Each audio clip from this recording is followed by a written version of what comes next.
Welcome to this special edition of Capital Tonight. I'm Loretta Boniti. There is a beer battle brewing in North Carolina, and we're going to spend the next half hour taking a look at if North Carolina's beer laws have outlived their shelf life, or if an effort to boost brewery business is going to fall flat. As beer makers and beer distributors butt heads over just how much beer can be produced each year before these two groups legally have to start working together. We started almost 8 years ago now, and we had 0 employees, obviously, and now we have 133. We've invested over $17 million in this property. Many of our vendors are local for our boxes, our labels. Our bottles come from Wilson, North Carolina. There is a real taste for craft beer in North Carolina. At least 90 cents of every dollar that we collect when we sell a keg of beer gets pumped right back into the local economy. But for some brewers, they say things are about to become bitter. This will be our last year of growth if they don't change this misguided law. State law says that brewers can make up to 25,000 barrels of beer each year and sell and distribute it on their own. But once that threshold is crossed, a distributor must take over the sales. They take about 25% off the top. So the day I go over 25,000 barrels, my revenue and margin will shrink by 25%. Brewers say this will cost them in more ways than one. I'll have to lay off 15 people. So we're just not going to do that. So we will stay at $24,999 as long as it takes until we get this law changed. What we want is fairness and equity, okay? And the laws need to be equitable to everybody, both large and small. The Long Beverage Warehouse in Raleigh is similar to many distribution centers you can find around the state. Stacked floor to ceiling with beer, but distributors say don't mistake the volume for meaning less attention to detail. When we look at distributors, they really do have a lot of product that's in the portfolio. How does the craft brewer not get lost in that portfolio? We're in the business of delivering product to the marketplace, and we have a great incentive to try to sell as much craft beer as possible. Craft beer typically costs more, about $36 a case, than the domestic beer, which is $20 a case. So there's greater margin when you sell craft beer. So we're automatically incentivized to get the product moving. This warehouse that we're in, this is 21 days worth of inventory. All of this stuff will be moved out of here in 3 weeks, and then it will be replaced by more. So, our folks are in the business of moving product, moving it quickly. North Carolina, like many states, currently works under a 3-tier alcohol system. There are the beer makers, the distributors, and those who sell it. It was created post-Prohibition era to stop monopolies. And North Carolina distributors say the push to take them out of the equation for craft brewers doesn't make sense. We have here in North Carolina, by far, the most permissive craft beer laws of any state from Virginia to Texas. Craft brewers in this state enjoy 3 unique privileges that they don't have in our neighboring states. Number one, they're allowed to self-distribute up to 25,000 barrels, which is an amount equivalent to 8.26 million bottles of beer. You could stack the bottles of beer end to end, 8.26 million bottles, all the way from Charlotte to Montreal. That's how much beer is 25,000 barrels. It's not an insignificant number. Here you have effectively a cartel of 23 private companies that control the entire beer industry in North Carolina and are aided and abetted by the state because of the money they pump back into the coffers of the legislators for their campaigns. You put together a bill that now state lawmakers are being asked to step in and sort out this disagreement. My interest is in wanting to remove the burdensome red tape and nonsensical limits on the growth of the craft brewing industry. A proposal known as House Bill 500 is currently under debate in the legislature. This proposal favors the brewers. It says that rather than the current 25,000 barrel limit for self-distribution, it would now be raised to 200,000 barrels. Alcoholic beverage law is among the most arcane law there is out there. Think about it. I mean, we've had 2 federal constitutional amendments dealing with alcohol. And what was the end result? They gave it back to the states. And this state, like most southern states, yeah, we had responsibility for it. Yeah, it was a way to raise money, but really that was, sort of a temperance side to that whole thing. Well, times have changed, and it's not so much technology, it's just craft brewing, wineries, cideries, and as it turns out, Henderson County is in the heart of it. State Representative Chuck McGrady is leading the charge to allow craft brewers to have more leeway before they have to contract with a distributor. He also acknowledges his initial proposal of raising the limit 8-fold is a rather big jump, but he says there is room for negotiation if both sides are willing to talk. Is give and take, and that's where I keep talking. I've never been everything's black and white. I'm all about taking small steps, but just saying no, we're not going to change isn't acceptable to me either. We probably need to move incrementally over time. But in my district, again, everybody thinks about their district. I've got a town, Mills River. 10 years ago, it was dry, and they would have never thought about selling alcohol now. Sierra Nevada is located there, and you can go have a beer with the mayor on Sunday afternoon. McGrady's proposal would help out breweries like Noda Brewing in Mecklenburg County and Old Mecklenburg Brewery, which is expected to be the first brewery to hit the 25,000 barrel limit later this year. Well, if things don't change, we definitely will stop growing. This will be our last year of growth if they don't change this misguided law. However, if they do change this law, then we will continue to invest in the community, we'll invest in the brewery, and we'll continue to try to serve more and more of the demand here in the Charlotte area. There's plenty of room to grow here. Someday maybe we'll get to 2%, but right now we're still a fairly small slice of the pie in Charlotte. But distributors argue craft brewers are asking to be a pretty big piece of the pie under this bill, and at the distributors' expense. House Bill 500 would put my business at serious risk, along with the businesses of my fellow beer wholesalers. Beer and wine wholesalers have invested hundreds of millions of dollars over the years in trucks, warehouses, equipment, and people. Section 11 of House Bill 500 would allow brewers to self-distribute up to 200,000 barrels of beer. There are 12 North Carolina beer wholesalers right now who do not distribute over 200,000 barrels a year, and I'm one of them. So what do you feel like the appetite is this year to actually getting this passed? I think there's a tremendous interest and a willingness to pass something. Senator Jeff Tart is carrying his own craft beer freedom bill. Big concern, which I get in the big breweries, is it's kind of the old cliche, or the camel's nose under the tent. It's the start of something that unravels the way the system currently works. Tart says he understands the arguments against chipping away at the current alcohol laws, but says as a conservative, he doesn't see how the current mandate makes sense. And they're actually stopping production and sales to keep from shifting into that, because again, they want to be able to control their own distribution. One, for quality, and two, when you shift into that, you start giving up control of your own business, which again, my dad would be rolling over in his grave if he thought somebody governmentally would be able to come in and regulate his small business.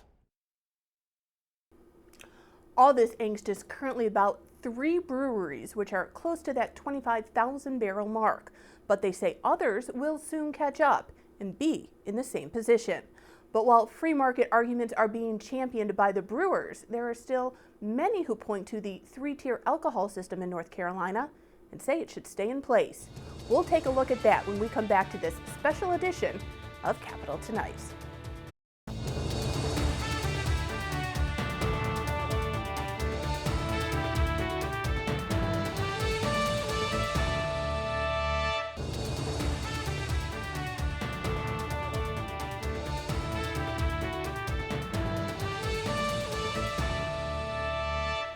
Welcome back to this special edition of Capital Tonight as we look at the beer battle brewing in North Carolina. Craft brewers say they need the ability to produce more beer without being forced to hire a distributor to sell it. Distributors say there is a good and historical reason behind the need for them. Changing the law could have massive repercussions. It's 36 degrees in here, and beer is a perishable product. North Carolina beer and wine wholesalers are currently responsible for getting the alcoholic beverages to market that brewers produce. We're able to keep it fresh in the short period of time that it takes to get the product to the bars and the restaurants across the state. This is a major value that beer distributors are able to provide because they're able to help keep that beer fresh and get it to a variety of marketplaces quickly. If the brewer makes less than 25,000 barrels, they are allowed to do the sales and delivery themselves. But brewers want to be able to do the self-distribution for longer. Distributors say the changes they are asking for would hurt them. Distributors are family-owned businesses. Here in North Carolina, they employ 4,000 people across the state.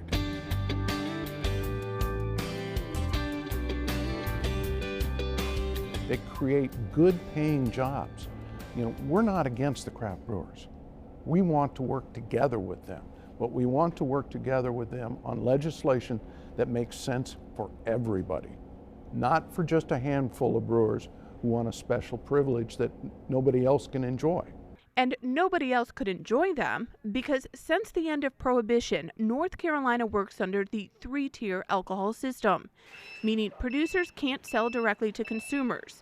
There needs to be a middleman to stop monopolies and keep both sides in check. HB 500, I suggest to you, would be disastrous to our efforts of alcohol control because it would, practically speaking, allow a complete circumvention of the second tier of our three-tier by the craft breweries.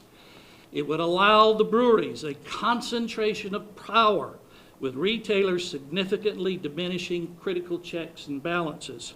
I've heard the many arguments concerning freedom and free markets, but we should no more allow the brewers by all practical means to circumvent the three-tier to any degree than we would allow public policy to be formed by bypassing one of the branches of our government. This is especially true for a product like alcohol, which is not an ordinary commodity. Freedom, ladies and gentlemen, is best served when power is spread about. But in this particular battle, power may not be spread about if you follow the money trail. I have to say that it looks like protection money. It looks like it comes out of the old era of the bootleggers, you know, paying money out to the law enforcement to get protection. And now we've kind of got the modern version of this, using cash to get protection from legislators. Good government advocacy group Democracy NC decided to run the numbers in this beer brawl. They found in a 4-year period, the North Carolina Beer and Wine Wholesalers Political Action Committee donated over $500,000 to statewide and legislative candidates, as well as party committees. Beer wholesalers and their families put a whopping $941,000 into the political arena, with arguably the most influential state leader, Senate President Pro Tem Phil Berger, getting $192,000 from the industry. Did it surprise you? Oh, wow, it did, it definitely. This is $1.5 million over 4 years. It's as much as it's more than what you see Duke Energy. I mean, it's like the Bank of America and Duke Energy all together. And this is just beer distributors. Where are they getting all this money? Why are they putting that much in? Are we all good down here, guys? That's money that many of the small craft breweries can't compete with. We're almost at 7,000 barrels 4 years later, and we are in cans. We actually just bought our own canning line. We expect to get up to 10,000 barrels by the end of 2017. Raleigh Brewing Company is still a fresh face in the beer world, only 4 years old. But Raleigh Brewing has had rapid growth year over year. We want to grow as fast as and as strong and as strategically as we can grow, and I want to be able to have that a brand managed along the way, and yeah, I don't want to be stopped. I want to be able to do that the way that all good business people do it. Even as a smaller brewery, the company has already made some major investments, over $500,000 on vehicles and labor for self-distribution. And they have now purchased a canning line for their beer. And they say as they look down the road, having someone else do this part of the job for them is not something they can imagine. In order to market yourself, you have to be focused on two things. You have to be focused on branding, and you have to be focused on customer service. and you have to be focused on relationship building.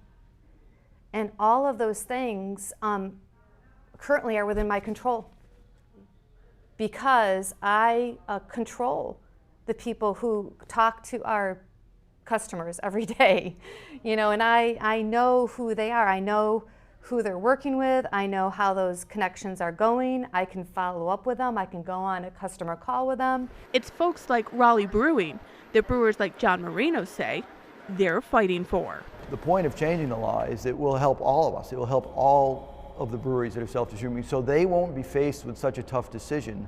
And long before they have to make the investments, they'll know they can keep growing. I've made the investment. I have a 40,000 barrel brewery here now, and I can't use that money. That money's wasted because I'm not able to grow over 24,999. And so, for better or for worse, I'm the tip of the spear, and I'm having to take the brunt of this battle, and along with Noda Brewing and Red Oak, but it will benefit all of the smaller breweries as well. Buddy says if he's forced to give up control of his product, he believes it will be a big loss in the end. If we don't update these laws, mark my words, the local breweries will go away again because the big guys will wipe us out. They'll wipe us out through the distribution portfolios. If we're forced in there where they dominate, they will extinguish us inside of those portfolios. And that's my fear, is that local breweries will eventually go away again because of the big breweries. So how will this fight be resolved? Lawmakers are expected to take their first votes on this issue Wednesday afternoon at the legislature.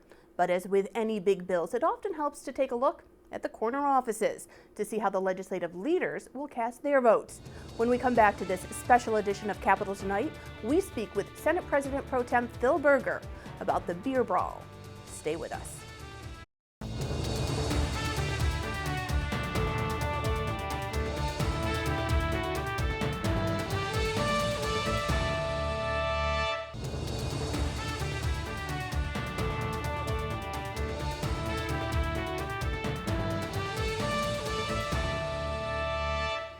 Welcome back to this special edition of Capitol Tonight. This evening, we've been looking at the beer brawl brewing in North Carolina. Craft brewing is booming in our state with over 200 breweries now calling the Tar Heel State home. But brewers say their growth could be stopped if a state law doesn't change. Distributors are fighting that change, and there is one very powerful state senator who says the distributors are right. So there's legislation this session that is looking to raise the limit of how much these craft brewers can actually distill. What are your thoughts about legislation like this? Well, I've opposed it in the past, and the reasons have had to do primarily with the fact that we have a three-tier system that's been in place in North Carolina for a long time. It's worked very well. The craft brewers have done very well in North Carolina under the current system, and any changes really need to have a full vetting.